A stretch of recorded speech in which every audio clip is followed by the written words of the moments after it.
بسم اللہ الرحمن الرحیم۔ السلام علیکم ورحمۃ اللہ وبرکاتہ۔ امید کرتا ہوں آپ سب خیریت سے ہوں گے، اور دعا ہے اللہ ہم سب کی پریشانیوں کو، مشکلات کو دور فرمائے۔ خاص طور پر ان دوستوں کے لیے دعا ہے جو ہمارے وظائف کو سنتے ہیں۔ اللہ تعالیٰ ان کی پریشانیاں، مشکلات اور بیماریوں کو دور فرمائے، اور اللہ ان کی نیک حاجات کو پورا فرمائے۔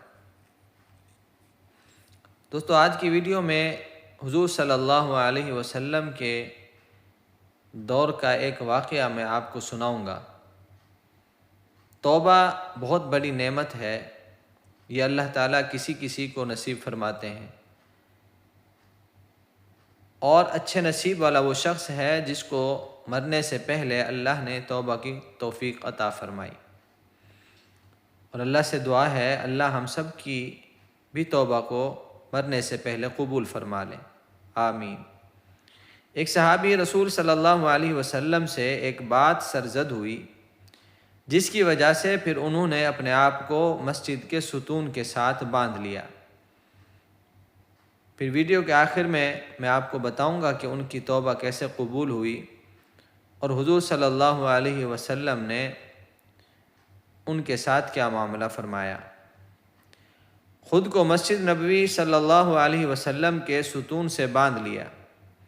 رسول اکرم صلی اللہ علیہ وسلم نے جب بنو قریظہ کی غداری کے سبب ان کا محاصرہ کیا تو آپ نے یہودیوں کے قلعے میں حضرت ابو لبابہ رفاعہ بن عبد المنذر رضی اللہ تعالی عنہ کو بھیجا تاکہ وہ یہودیوں سے مذاکرات کریں، شاید یہودی اللہ تعالیٰ کا فیصلہ تسلیم کرنے کی حامی بھر کر قلعے سے نیچے اتر آئے۔ جب حضرت ابو لبابہ رضی اللہ تعالی عنہ یہودیوں کے پاس گئے تو ان کے بچے، بوڑھے اور عورتیں رو رہی تھیں۔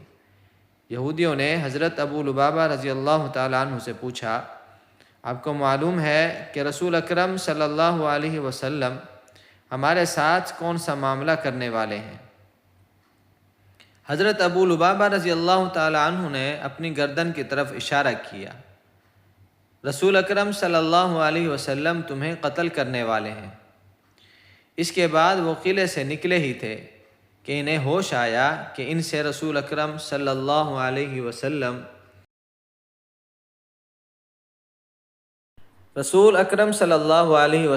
کا راز افشا ہو گیا ہے، اور یوں ان سے اسلام اور رسول اکرم صلی اللہ علیہ وسلم کے بارے میں خیانت سرزد ہو گئی ہے۔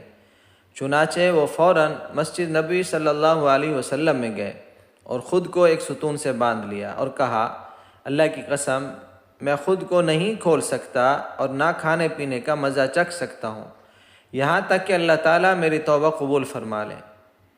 پھر اس کے بعد حضرت ابو لبابہ انصاری رضی اللہ تعالیٰ عنہ 7 دنوں تک کچھ کھائے پیے بغیر ستون سے بندھے رہے۔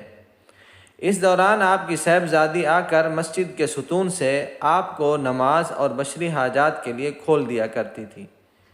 جب آپ بھوک پیاس کی تاب نہ لا سکے تو ایک دن غش کھا کر گر پڑے، پھر اللہ تعالیٰ نے آپ کی توبہ قبول فرمائی۔ لوگوں نے جب قبولیت توبہ کے بارے میں بتایا تو آپ نے کہا، اللہ کی قسم میں خود کو زنجیروں سے اس وقت تک آزاد نہیں کر سکتا جب تک کہ خود رسول اکرم صلی اللہ علیہ وسلم مجھے نہ کھولے۔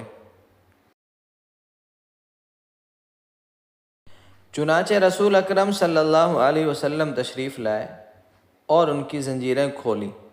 ابن ہشام نے ابو لبابہ رفاعہ رضی اللہ عنہ کا نام بشیر لکھا ہے۔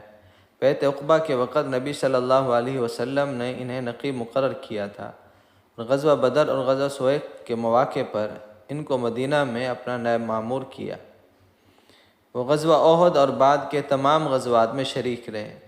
فتح مکہ کے وقت بنو عمر بن عوف کا پرچم ان کے ہاتھ میں تھا۔ ابو لبابہ رضی اللہ تعالی عنہ غزوہ تبوک کے موقع پر 7، 8 یا 9 افراد کے ساتھ پیچھے رہ گئے تھے۔ بعد میں انہیں ندامت ہوئی تو انہوں نے اپنے آپ کو ستون سے باندھ لیا، حتیٰ کہ سورۃ توبہ کی آیت 102 کے مطابق ان کی توبہ قبول ہوئی۔ ابو لبابہ رضی اللہ تعالی عنہ حضرت علی رضی اللہ تعالی عنہ کی خلافت میں فوت ہوئے۔ یہ تھا ایک واقعہ سچی توبہ کا۔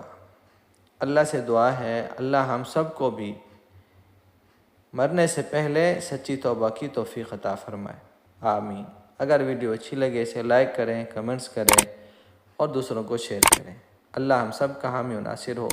السلام علیکم ورحمۃ اللہ وبرکاتہ۔